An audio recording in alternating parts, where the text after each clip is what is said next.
The part that caught my attention the most was how he tried to couch the moving on from McCain.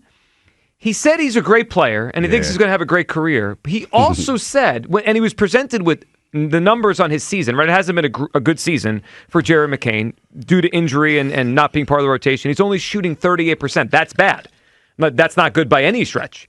And that would lead you to at least, I think, acknowledge you're not selling at his highest point. And he said, we think we are selling high on Jared McCain, and we don't think we'll ever get this value again. Hugh, when I hear that, it makes me think he thinks the player isn't any good and it's only going to get worse, right? Because if he's not playing well and you think you sold high, that means you think there's a lower place for him to go if he stayed. What are we doing? Yeah, I don't understand it. What's lower than being in Delaware? Out of the league?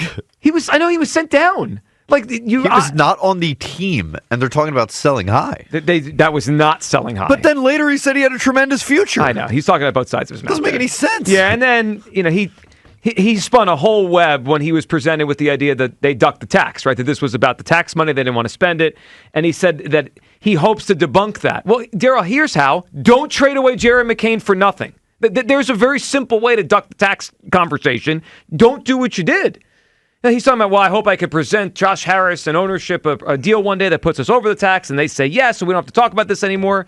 How about don't get under the tax at basically every deadline, and you won't be asked about this anymore? It's just, and then within everything, he also poo-pooed all the other moves of the teams in the East. They didn't get stronger. I don't think so. Yeah, that's the same. But you got to remember, this is the same cat that said if you squint really hard, we gonna be in the playoffs. Well, doesn't it give you the vibes of Dave Dombrowski? Like, well, we weren't the worst chasing team in the playoffs. Yes. Also, he's putting himself out there that if one of these players that landed on the Cavs or the Knicks or whoever, right, or the Celtics, they play the Sixers in the first round, they have a 25-point game. Daryl, you said no difference makers moved. I mean, it's right